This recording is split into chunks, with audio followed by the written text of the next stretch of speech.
दोस्तों नमस्कार, कैसे हैं। हमने दोस्तों एक हफ्ते पहले या 4 दिन पहले ही हमने बता दिया था कि बांकीपुर का जो चुनाव है वो 100% पी के जीत रहे हैं। तो हमारे उसमें बहुत सारे लोगों ने कमेंट भी किया और बहुत जन ने बोला नहीं नहीं, ये तो भाजपा का गढ़ है, यहाँ से तो 35 साल से भाजपा जीत रही है, ऊपर से जीते हुए कैंडिडेट तो राष्ट्रीय अध्यक्ष बन गए, तो अब तो जो है ऐसा हो नहीं सकता है, पीके वगैरह कुछ नहीं है। लेकिन हमने उस समय बहुत ही सुदृढ़ता से कहा था, और वो हम वीडियो आपको शेयर भी करेंगे उसका स्क्रीनशॉट, और उसको हम लिंक में भी भेजेंगे, डिस्क्रिप्शन लिंक में आप देख सकते हैं। हमने कहा था ये चुनाव पीके ही जीतेंगे।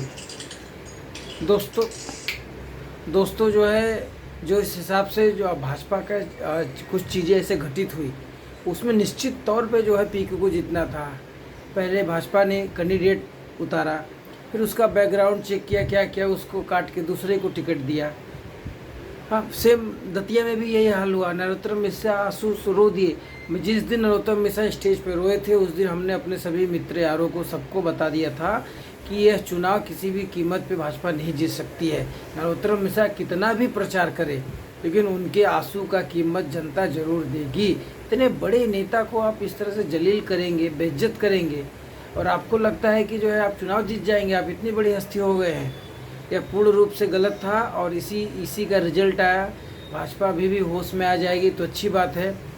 तो जो मैं दोस्तों आ रहा था बिहार के मुद्दे में, बिहार में जो इस तरह का मुद्दा था, भरत तिवारी का इनकाउंटर, जिस तरह से फर्जी मन मर्जी तरीके से हुआ, पूरे देश में आक्रोश तो था ही, पर बिहार में ना बहुत ही बड़ी आक्रोशित थी जनता। अगर बिहार का इस समय पे चुनाव हो जाता ना तो उस चुनाव में भी जो है भाजपा को बहुत बुरी तरह से पटखनी मिलती।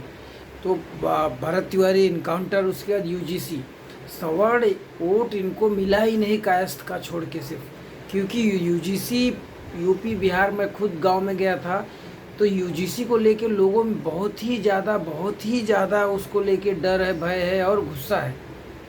तो यूजीसी, उसके बाद भरत तिवारी का इनकाउंटर, फिर बच्चों का प्रदर्शन सेम समय पे हो रहा था जब चुनाव चल रहा था।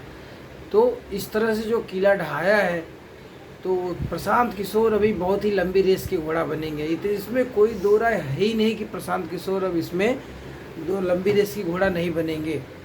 जिस तरह से उन्होंने सबका वोट लिया, हर जाति में, हर धर्म में, सब जगह से वोट लिया प्रशांत किशोर ने, और प्रशांत किशोर ने अपनी उपस्थिति जो दर्ज कराई है, अगर वो किसी और सीट से जीत जाते तो इतना हल्ला होता ही नहीं।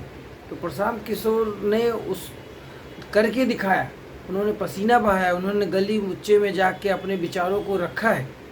और इतने बड़े किले जहाँ पे जो है अपना सम्राट चौधरी और नितिन नवीन बूथ बूथ पे जाके माइक्रो मैनेजमेंट किए, उसके बाद भी इस तरह के रिजल्ट्स आए।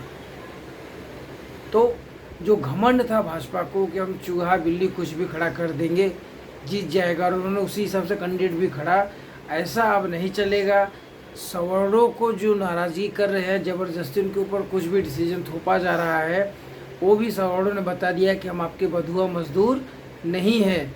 अगर आप हमारे साथ जो है अन्याय करेंगे तो हम भी आपका साथ नहीं देंगे। यह पूर्ण रूप से जो है, निश्चित रूप से यह उन्होंने मैसेज सब दे दिया है बीजेपी को। अब बीजेपी को देखना है कि वो क्या करती है, क्या वो आत्ममंथन करेगी, क्या नहीं करेगी, वो उसका विषय है। लेकिन प्रशांत किशोर ने भारी जीत दर्ज की है। जन स्वराज पार्टी में लोग जुड़ना शुरू हो गए हैं, जन स्वराज को एक्सपांड करना शुरू किए हैं, क्योंकि लोगों में प्रशांत किशोर कभी किसी भी पार्टी से राज्यसभा के मेंबर बन जाते हैं, एमएलसी बन जाते हैं, उनको इतना कुछ करने की ज़रूरत नहीं थी।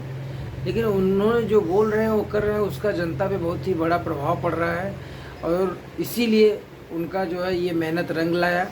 और सवर्णों ने जिस हिसाब से मेहनत किया, सवर्णों ने जिस हिसाब से अपना विरोध प्रदर्शन वोट देके किया, वो भी एक काबिल तारीफ है। जय हिंद, जय भारत।